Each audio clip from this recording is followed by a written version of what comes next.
Hi everyone, today I wanted to go through some basic checks and basic handling of your bird. So things you should be doing day to day, things you should be looking out for, and potentially where things will go wrong. Now, to start with, it's important that you hold your bird correctly. This means that it's safe for the bird and it's comfortable for the bird. So birds naturally like to be high up, and that's really why we find holding them on our glove is quite comfortable for them. Now you can see Almos here. Almos is a 4-year-old black-chested buzzard eagle. He's quite large, but I chose him today so everything's a little bit easier to see. I'm holding him in a way which is comfortable for him and which is safe for him as well. So you can see that the bird is clearly tethered to my glove. Whenever I'm moving him, I will always make sure that I tie him to the glove with a falconer's knot, and until I go to put him down on a perch or put him into his travel box before I fly him, I'll always make sure that he stays tied to my glove. So in case I fall over and there's any accidents, nothing's going to go wrong. Now, we don't want all this leash here looping down. If he was to bait off my glove, there's a chance with all this excess leash that he's going to get caught. So it's important that I wrap it up out of the way, so he's not going to get caught on anything, he's not going to injure himself, everything's tucked up into the glove. I've also got my jesses, which are the straps that come through the anklets and attached to the swivel. They're back in my hand, so through my fingers, so when I close my hand that puts the bird into safety. So that way, keeping my hands closed, there's no way anything's going to move, so if he does bait around, he's going to stay quite close to the glove. It's worth bearing in mind that you don't have your jesses too long, so if the bird does bait, they're not hanging around and swinging around. They want to be able to touch their feet back onto the glove, and if they can do that, they'll be able to right themselves very easily. He very rarely baits, to be honest, but if he does, something might surprise him. We might walk past something scary. I want to be prepared to make sure that he's going to get back up on the glove straight away and he's not going to hurt himself. So looking at his equipment, obviously it's worth every day making sure that all his furniture, which is what we call it, is basically functioning and there's no failures. So my quick check every day, say when I pick the bird up in the morning, is to start by looking at the anklets to make sure that they work. Almos's anklets here, you can see, are what we call the false almori design, and they're just much easier to put on.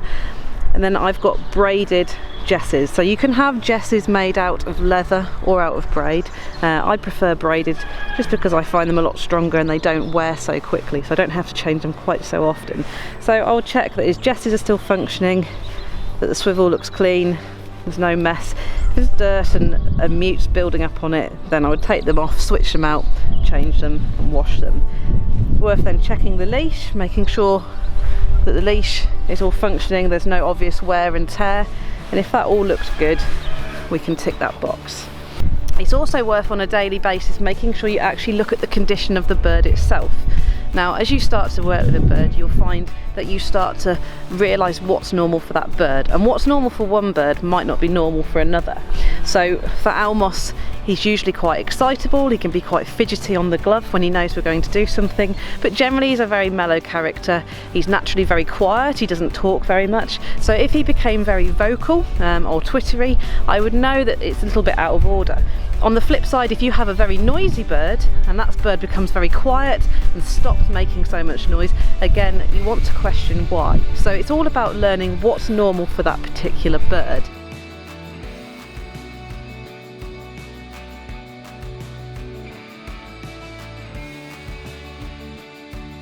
So it's worth making daily notes of your changes of the bird, so that if something does go wrong or you think something's changed, you can look back in your diary and see how that's possibly progressed and if there's a point or a situation that's created that.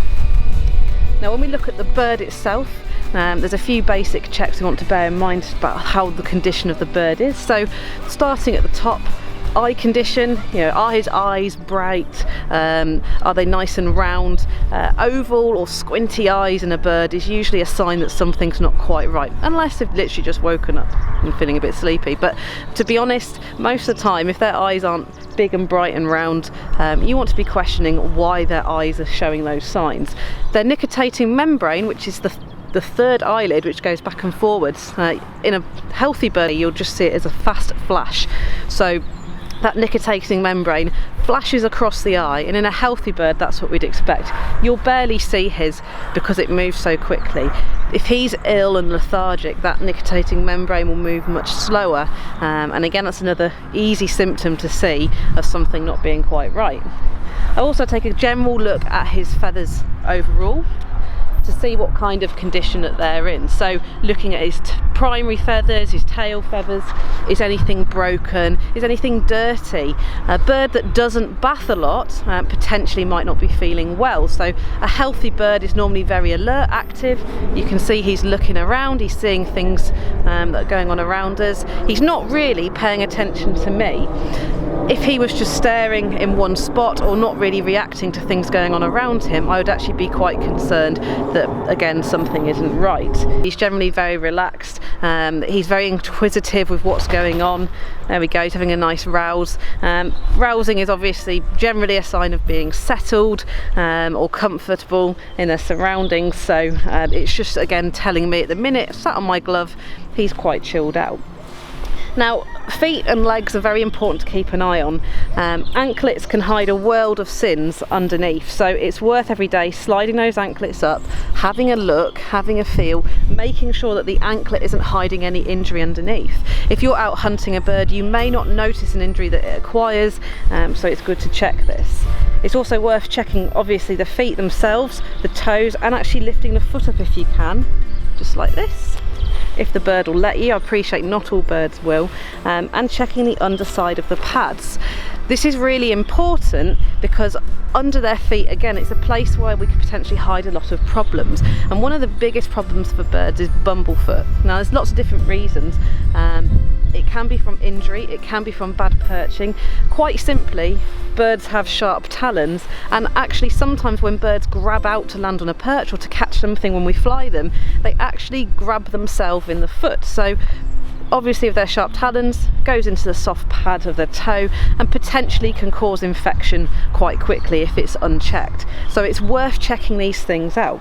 You want to know that all the talons aren't broken, aren't damaged in any way, that they're a good colour.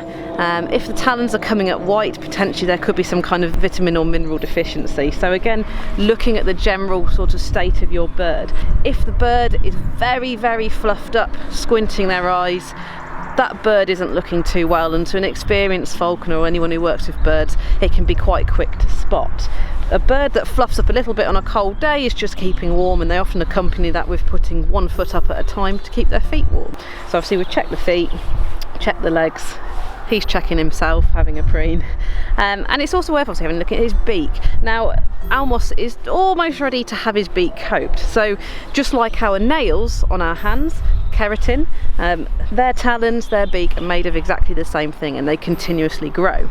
By eating roughage, if you like, bits of bone, rubbing their beaks up against rocks, they keep them filed down. But naturally in captivity they sometimes tend to have a softer diet because they get spoilt with nicer food. Their beaks can grow faster than maybe wild birds. So it's really important when you get your bird for the first time, if you can, to take a picture, or at the very least note in your head what that bird's beak looks like, because that young untrained bird that you've just acquired, a first year bird, that beak should be pretty perfect. So for me, when I look at Almos's beak at the minute, just the tip of his beak starting to get a bit long, so this week he will just get a small coat just to keep that in check. If the beak overgrows, you're going to have, again, lots more problems. The tip of the beak will curve down and will curve round on itself, so potentially will start to catch, and the bottom beak can grow outwards as well, so again the beak won't close properly, and this is obviously very problematic for the bird because they can't eat properly. You know, without a good beak, good feet, these birds are going to struggle. It's also worth checking their nares. So their nares are really the nasal area, we would call it a nose. They don't have a nose. And their nares, again, should be clean and free of any dirt or food. If they're secreting anything, again, this could be warning signs of things wrong. So you should all be looking for a clean and tidy bird that's healthy, that's alert, that's reacting to its surroundings, that's preening, that's bathing, just generally showing signs of contentment. If your bird's doing that, then you shouldn't have anything to worry about.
most important thing I can say about bird care is realising that birds are very good at hiding how they feel.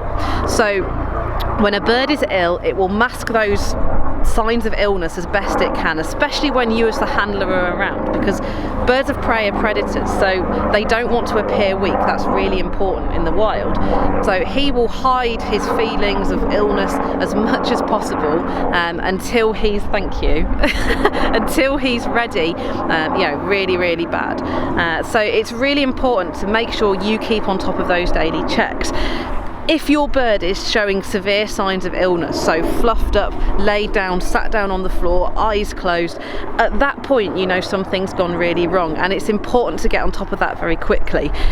Birds of prey go downhill very fast, and if we don't keep up this very basic husbandry on a day-to-day basis, what can be quite a small issue becomes a massive problem and sometimes becomes very unrectifiable.